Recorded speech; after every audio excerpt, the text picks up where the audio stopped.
नहीं, इस दफ़ा हमने चेंज किया और ये मैंने शुरू कर दिया डिस्ट्रिक्ट डोडा से। नॉर्मली हम अब ये पिछले 6-7 महीनों से जब से मैंने पार्टी बनाई लाई तो सबसे ज़्यादा पब्लिक मीटिंगें हो गई होंगी पूरे जम्मू कश्मीर में।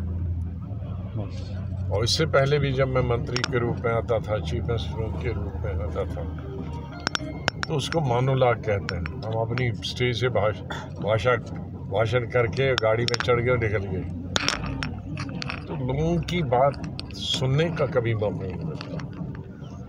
तो हमने अभी सोचा कि इलेक्शन दूर है, तो अभी इसे क्यों सभाएं करके और बेचारे अपनी ही कहानी सुनाएं। उनकी भी तो बहुत सारी मुश्किलात हैं लोगों की, विशेष रूप से जब से यूटी बनी है। और यूटी बनने के बाद भी मुश्किलातें ज़्यादा इसलिए हैं कि कोई चुना हुआ नुमाइंदा नहीं है। 90 MLA की सीटें हैं, खाली हैं। मिनिस्टर 10-15 होने चाहिए, खाली हैं। चलो मान लिया चीफ मिनिस्टर के बदले गवर्नर है, वो तो खाली नहीं है, लेकिन मिनिस्टर की और MLA की जगह हैं तो खाली है। और उन जगहों को ऑफिसर पूरा नहीं करता। कितना ही अच्छा ऑफिसर हो, लेकिन ऑफिसर का काम है ऑफिस में काम देखना, उसका काम फील्ड में नहीं है। लोगों को पानी है, टीचर है, डॉक्टर है, सड़क है, अनाज मिल रहा है, नहीं मिल रहा है, ये तो हमेशा पॉलिटिकल लीडर्स ही देखते हैं। और पॉलिटिकल लीडर्स के साथ समय का कोई बंधन नहीं होता। गवर्नमेंट मुलाजिम के साथ तुम बंधन है 10 बजे और 4 बजे, उसके बाद कुछ किसी से मिल नहीं सकते ऑफिस में। पॉलिटिशियन में तो 16-17 घंटे तो लोग डिस्टर्ब करते हैं, आप चाहे लीडर चाहें या न चाहें। कई लोग लीडर अपने आप से भी करते हैं, लेकिन कईयों को लोग जगवा लेते हैं और उनको भी डर होता नहीं काम करेंगे तो वोट नहीं मिलेंगे।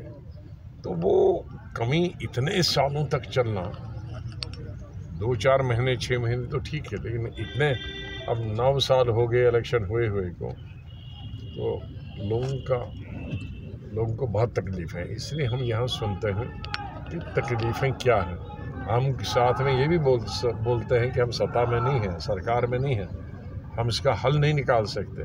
हम कोई छोटी मोटी चीज़ हो उसका हल निकाल सकते हैं, सिफारिश कर सकते हैं और वो भी जा सकता है, लेकिन कम से कम जो इलेक्शन आ जाएगा तो फिर हम तकरीर करेंगे फिर आपको सुनने के लिए। इसलिए हम सब रिकॉर्ड रख रहे हैं और उसको टाइप करके कंप्यूटर में डालेंगे, तो जब अगर कुछ मौका मिला है तो उसका उपयोग करेंगे, उसका इस्तेमाल। सर, मरकज़ का दावा है नया जम्मू कश्मीर बनाया गया 370 और 35 के बाद। आप लोगों से लगातार मिल रहे हैं, क्या नए जम्मू कश्मीर की तस्वीर आपको कहीं नज़र आ रही है? ये पहले भी बताया था नया भारत बनेगा, तो मैंने पार्लियामेंट में की थी, नया भारत अपने पास रखो, हमें पुराना भारत लौटा दो जिसमें प्रेम और प्यार से रहते थे।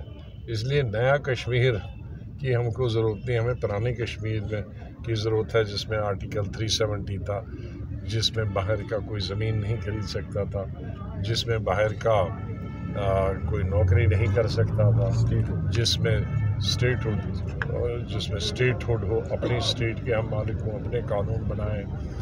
हम जो हमने ज़मीनें दी थी लोगों को, वो पटा दिया था, वो हमें वापस कर दें। हमारे लाखों लोग, 70% लोग कश्मीर और जम्मू के, जिनको ज़मीन मिली थी महाराजा के ज़माने से में और बाद में जब मैंने रोशनी स्कीम ली, वो वापस ले, तो 70% लोगों को, 70% है 1.5 करोड़ में से तकरीबन 1 करोड़ 10 लाख, 1 करोड़ 10 लाख को आप निकाल सकते हैं, वंचित कर रहे हैं ज़मीन से और घर से। हमें पुराना कश्मीर चाहिए। सर, हदबंदी कमीशन की बात करें, हदबंदी कमीशन के बाद कहा गया था कि जम्मू कश्मीर के अंदर इंतखाबात करवाए जाएंगे। हदबंदी कमीशन का काम मुकम्मल हुआ, क्या कारण लगता है कि वो हदबंदी तो नहीं थी?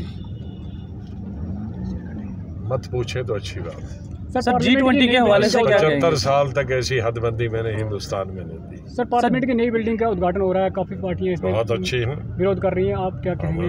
मुझे तो कोई विरोध नहीं है, अच्छा पार्लियामेंट बन रहा है, अच्छी बात है। मैंने 2-3 इंटरव्यू दिए हैं कि हमने 35 साल पहले जब मैं पार्लियामेंट्री अफेयर्स मिनिस्टर था और नरसिम्हा राव प्रधानमंत्री थे, शिवराज पार्टी जी स्पीकर थे, हम लोगों ने तब नक्शा बनाया था। तो तब हमने सोचा था अभी बहुत 35 साल है, लेकिन उसके बाद किसी ने बात ही नहीं की। अब बन गया है तो सब पार्लियामेंटेरियंस को स्वागत करना चाहिए। सर G20 कामयाब रहा, बहुत इससे अच्छा इससे क्या लगता है जम्मू कश्मीर में तरक्की होगी? होनी चाहिए, अभी तो नहीं कह सकती क्योंकि ये सरकार वादे ज़्यादा करते हैं, काम कम होता है। लेकिन जिस तरह से केंद्रीय सरकार ने ये रुचि दिखाई है कि G20 का जो टूरिस्ट रिलेटेड वर्किंग ग्रुप है उसको जम्मू कश्मीर में भेजा। हालांकि मेरी मांग थी कि जम्मू भी आना चाहे, जम्मू में हमारे पिलग्रिम टूरिज्म बहुत है, लेकिन चलो स्टेट में तो आया, स्टेट के लोगों ने तो बताया होगा जम्मू का, तो फोकस एक रखा, वो अच्छी बात है। सर पाकिस्तान ने इसमें हिस्सा नहीं लिया इस G20 में, इस पे क्या? पाकिस्तान को G20 में पूछता भी